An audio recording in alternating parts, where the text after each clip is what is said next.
We are going to be looking at lesson number 1 in this Sunday school book. It's the scriptures difficult to understand, a few of them here. And I'm not really sure how y'all did it in Sunday school since I wasn't in it that much. But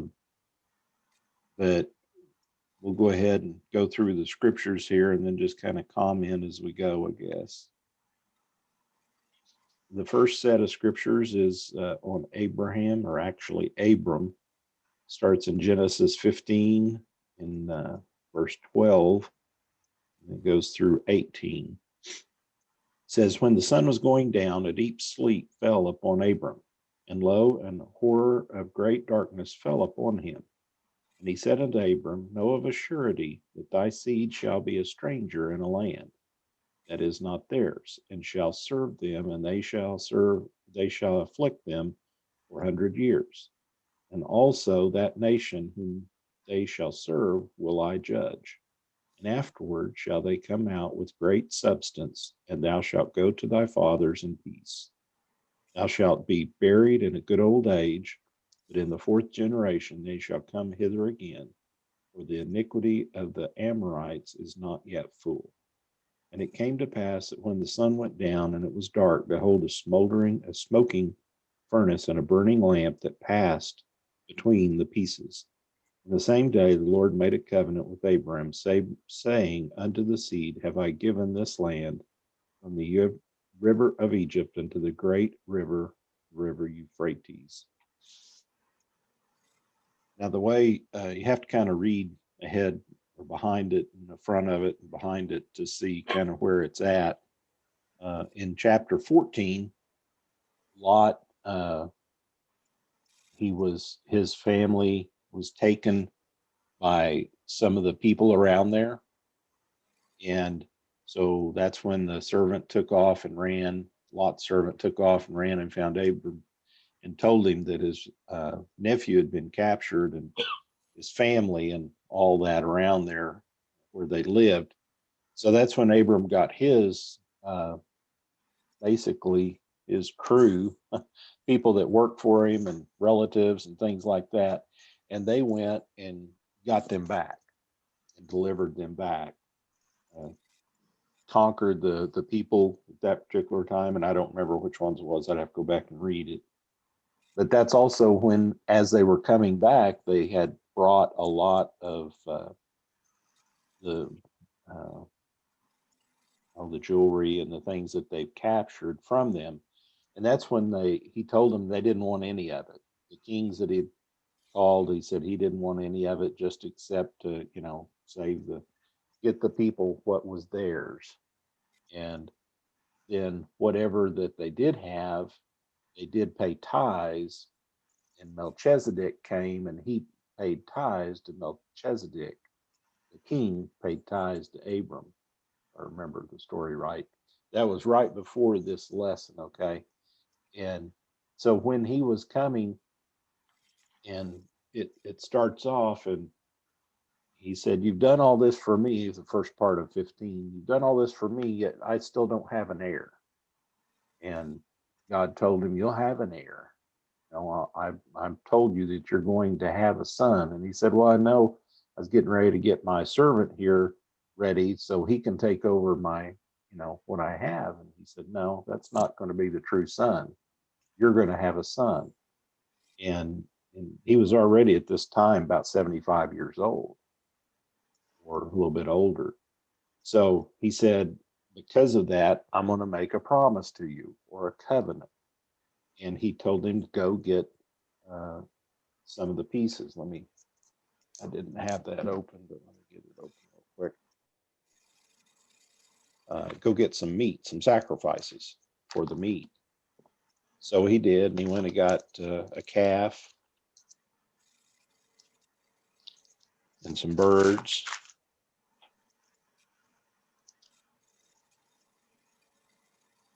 He said, your seed's going to be as the seed of the stars, So he said, take a heifer, take a she-goat, and a ram, and turtle dove, and a pigeon.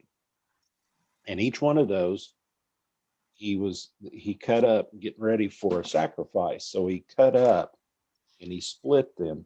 And what they are doing is, this is the way that in that time that they would sit down on the ground, they'd cut the meat up, and then both parties of the agreement would pass through it. And what that represented was, if I don't keep this covenant, if I don't keep this promise to you, then I will suffer what this meat has suffered. You're going to shed blood if I do. So it's saying we're writing it in blood almost. That's what it was. And the good thing about this, Abraham didn't do it. God did it. He told him to put the meat down, but then it says when that smoking furnace and burning lamp passed between those pieces, it's kind of like you going out and making a loan, and God signs the loan for you. You don't even have to sign it. He says, I want you to go do this, and you get everything ready, and then he signs it. And that's what happened here. God promised him that he was going to have a son, and that his heirs would be as many as the sea, sand of the sea and the stars of the sky. And because I did it this way, I'm going to prove it. I'm going to make a covenant to you. So this also kind of foreshadows a little bit the covenant of Christ with us, because he shed his blood. We didn't do anything for it. Just like God was the one that signed the covenant there, Jesus was the one that signed the covenant for us. We didn't, the agreement was pulled up and everything, and all we have to do is say, okay, I agree to it. I accept it. So he said this is about 2,000 years, 2090 BC, when he was about 75 years old. And it talks about God inquiring. In the first part of that, talks about that Abram was in a vision when the Lord came to him. So they don't know exactly. It talks about a little later on, right before this, when he'd cut the meat up, that he'd waited so long on God that the vultures started coming down, and he had to shoo the vultures off. And because of that, darkness was coming, the night was coming, and a deep sleep fell upon Abraham. He then continued kind of in this vision. And this is what he saw, is what he's telling us, that he heard and talked to God, and this is the answers, what he heard from him. So another place it talks about the deep sleep is, of course, when Adam was put in a deep sleep when God created Eve. He put him in a deep sleep and gave him. And then after this covenant, it's not right after it, but a little bit later, he changes his name to Abraham because of this, because he's been changed, basically.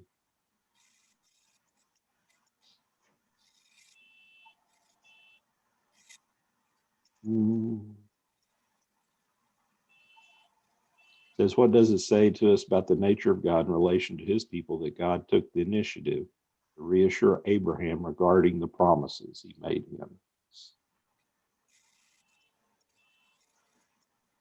Well, he's gonna do it. When he promises it, he's going to do it. So why did he have to reassure him? We're human. He reassured him a few times, because it's 25 years later, almost, before he had a son. I can understand that might not happen. You think about it. So he has to reassure us all the time too. He does. Because they didn't, at that time, they didn't have anything, any heir, and said after which God would judge that nation. And he's talking about Canaan or Egypt. That particular time, that was a nation where they had to go. His people, his heirs would go down to Canaan or Egypt, And then after so much time, then they would come back and he would bless them, basically. And he did. When they came out of Egypt, they had spoiled, is what it said, all the people. They'd brought it in, and just like they had spoils of war, they were trying to get them out of there because of the 10 different plagues that was upon them and everything. Is trying to, and God gave them favor. How much older is Ishmael than Abraham? I mean, He was a teenager, is what I remember. He was like 10, 12, 13 years old somewhere. I know it says, I'll have to look that up for you. Let's see.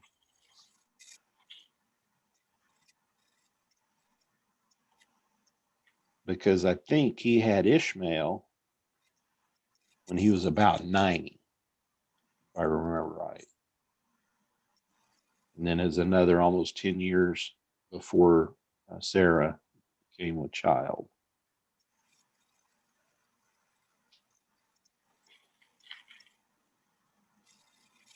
And it talks about the covenant. Yeah, it talks about Abraham never made his way between the animal parts. God alone made the terms of the covenant and promised to keep it, make sure it came to pass. In this way, it says it's a unilateral covenant. Abrahamic covenant is a unilateral one that's going to last. Okay. The second part of it is in Moses. It's in Exodus 4:19 through 23. Let's better read it first. It said, the Lord said unto Moses in Midian, go return into Egypt, for all the men are dead, which sought thy life. It came to pass by the way in the end that the Lord met him and sought to kill him. Then Zipporah took a sharp stone, cut off the foreskin of her son, and cast it at his feet, said, surely a bloody husband art thou to me. So he let him go. Then she said, a bloody husband thou art because of the circumcision. And it's kind of, you have to go back and read. God came down, and if you remember, Moses killed somebody in Egypt, and he had to flee Egypt when he was about 40 years old. He did flee Egypt. And he was up in Midian, it's in the northern above Egypt, and he met Zipporah, his wife, and his father-in-law Jethro, and he worked for him, being a shepherd basically. And after 40 years, God came back and he said, those people that was looking to kill you is gone, so you need to go back and get my people. Because he was one of the slaves, or who wasn't a slave, he was a slave, but the Pharaoh's daughter got him, and he was raised as royal, not a king, but almost a king, a prince, I guess, of Egypt. And in doing this, they came and they came to the peninsula, came back. He had two sons during this time. Like I said, he was there 40 years, and he had two sons by Zipporah. And when he called him, he was about 80 years old to go back to Egypt. And what they were saying is that his second son was born just shortly before the time that God told them to go back to Egypt. And because of the burning bush and everything that transpired, Moses was ready to go. I mean, he was, okay, we're going to go. We took him, we're going to head down, and he had to take off, had to get okay from his father-in-law and everything. And they started to head south to go do what the Lord wanted to do. Well, we don't know exactly why, but for some reason, typically the child is circumcised after the 8th day. And it had passed, and he hadn't circumcised it because they were getting ready to leave, is what they were saying here.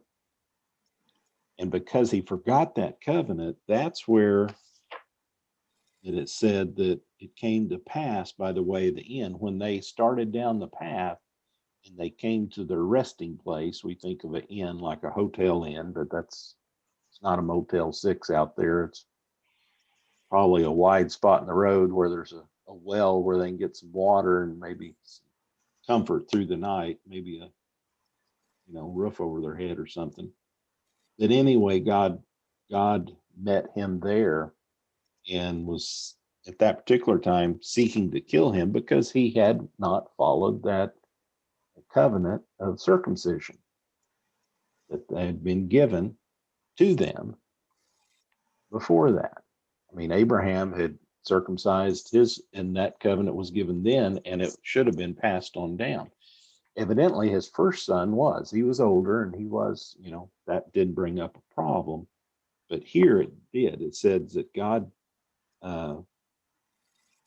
requires any interpreter to be informed speculation about the details of what happened, but he requires complete obedience. It says many people thought, scholars believe, that Moses became very ill at this point, almost to death. Because this happened and he failed to circumcise Eleazar, the youngest son, that before they set out for Egypt, said it was assumed that he was born maybe less than a week or a little more than a week before they began their trip. And of course, that, after having a child, I'm sure they wasn't really ready to go. Boov, his wife, probably wasn't really happy about that. But anyway, said because he came down, he got so sick, Zipporah understood quickly what was happening, that it hadn't been, even though she's a Midianite, she's not a Jew or Israelite. She realized what was happening, and that's when she acted. She went and did the circumcision then, and because of that, she was laying it on him. And you kind of like, see, I told you we left too early. We should have gone ahead and done this and done that, and you didn't, and now you're real sick. So here. So, but God took such drastic actions because he wanted to reinforce what was going to happen in Moses's life. He'd already changed it. It had a miraculous, thing already happen. Go back and read it, but the burning bush was there as burning and not consumed. And then he tested God. He said, I can't talk good. And said, well, your brother will talk for you. And he said, well, what if, Pharaoh won't let him? He gave him his rod, changed it to a snake, all this different thing. He kept trying to get out of it almost. But God kept trying, pushing him. So this, I don't know, that because of that, he's telling them he would not begin the mission by the starting of this going down to Israel to get his people with a sin. Basically, at that time, it was a sin not to circumcise by failing. So this is not a sin that he did do. It's a sin of omission. So many times we don't have a whole lot of problem about a sin of what they call commission, where we actually go out and do it. Hopefully we know better than that. But it's sometimes the inklings that come upon us that we need to do something else and we don't. That's the sin of omission. And that's what Moses was kind of getting chastised here for.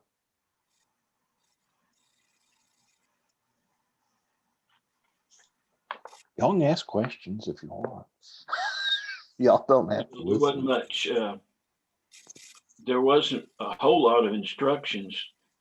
This is before the Ten Commandments. This is before. It was. And I mean, and that circumcision was important because that was a sign of the covenant. It was. And it was one of the covenant. A lot of times we treat God's word so nonchalantly, like, well, thou shalt not kill, thou shalt not steal, thou shalt not commit adultery. Mm-hmm. God, that's not really, those are options, but the few things that God says he means. I That's mean, as right. well as the instructions he gives us. That's right.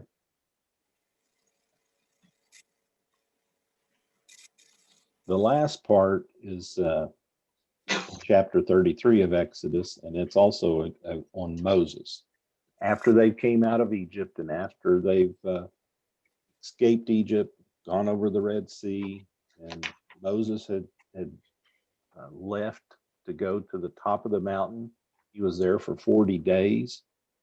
And that's kind of where the story starts. Let me read it here. Verse 18 says, he said, I beseech thee, show me thy glory. And he said, I will make all my goodness pass before thee, and I will proclaim the name of the Lord before thee, and will be gracious to whom I will be gracious, will show mercy on whom I will show mercy. And he said, thou canst not see my face, for there shall no man see me and live. And the Lord said, behold, there is a place by me, and thou shalt stand upon a rock. It shall come to pass, when my glory passeth by, that I will put thee in a cleft of the rock, and will cover thee with my hand while I pass by you. And I will take away my hand, and thou shalt see my back parts, but not my face shall not be seen. So this is, up until this time, Moses had been visited, like I said, several times. The burning bush is one of them. They had the visible occurrence of the cloud by day, the pillar by night. They were seeing God like that. And then God called Moses up to the top of the mountain to receive the 10 commandments, to see, what God wanted them to do. Because after they came out of Egypt, and that was kind of, okay, go. And he went. But then he got there and he, got out of Egypt. Now what do we do? So that's kind of where God was leading him up there and telling them, here's the 10 commandments, here's what you want to do. And all the time this was going on, down on the bottom of the mountain, they were making the idol, or the calf, the golden calf, and all that, and straying away. And they had to, of course, that's another part of the story. But here, Moses kept pressing him. He wanted to see him. He wanted to see him even more than what he had seen before, when he had heard God, but he hadn't seen him, because he saw the burning bush, he saw the cloud, he saw the fire, but he wanted to actually see God. And we see that he tells him that you can't see God. If you see me, you'll die. And it's one of those things, I'm not real sure the human body in this physical form would be able to stand it, because of the glory. Is why, I think it is. We see that when he came down from the mountain, the people couldn't even look upon him, because he had been in the presence of God and his face shone. They had to put a hat on him with a cloth in front of him to keep. The people just couldn't look upon Moses, because of the glory of God was shining down on him. So it said, the Lord spake unto Moses face to face, as a man speaketh unto his friend.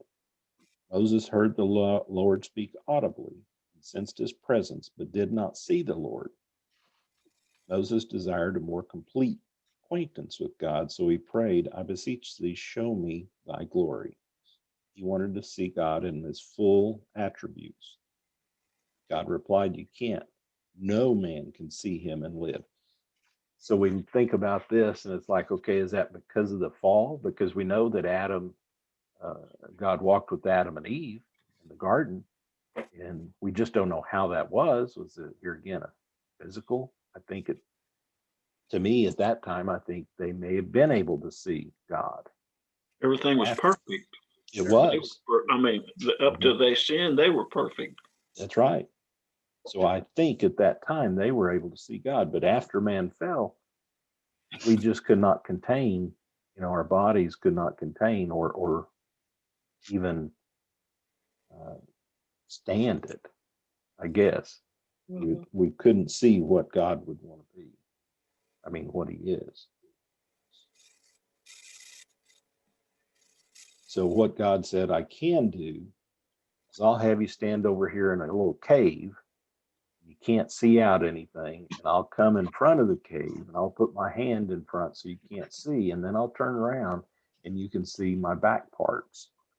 Basically seeing the back of him. And that's supposedly, I mean, not supposedly, that's what it says. That is what he took with him down the mountain after he saw that experience, just seeing the back parts of God, not even seeing what he is. Paul tells us, says, all we can see of God's face has been revealed in the light of the knowledge of the glory of God in the face of Jesus Christ. You can't really see, and at that particular time they were able to see the Christ, but we haven't been able to see them. We don't know. We don't have any photographs. We've got lots of pictures, but we can't, see anything else. We don't really know what he looks like. But we do know from his attributes, from the different people that have had encounters in the Bible, we can get a glimpse or an understanding of a little bit of what he is. We can't comprehend it. We can kind of understand a little bit of what what Moses saw and what all the other, Daniel and all the prophets and John the Baptist and all those and all the disciples after looking upon Christ after came back to earth. Any questions? Comments? No. No. All right. It's just hard to fathom in the Old Testament how when God would present himself to someone. And I mean, it's just crazy. It is. After turning their back on them, God, that God would even consider it. Yeah. But we see that all through the Bible, and Abraham in the very beginning, when you go back to it, it said he found favor in God's eyes because he believed. He was faithful. God told him in this particular instance, he told him, and because of that, it was accounted unto him. Because he said, okay, I'm going to believe you. I'm going to take you at your word. Right. 25 years later, it came to pass. That 25 years, I'm sure, was a grueling battle. Yes. But With he was faithful. Well, yeah. So. I Googled that. It said that Ishmael was 14 years old. What Google says. Well, that's one thing. That's one thing in this. It says you can't always believe what Google says. But it does go. I'm pretty sure it does go and give some timing in there about the age and about approximately what it is. Yeah. Back in the day. So. Yeah. All right. Well, appreciate everybody. Don't forget, you spring forward. That's right. Yes. I remember that. The clock's forward. Yeah. So lesson 2 next week. 9:30 or 11:30.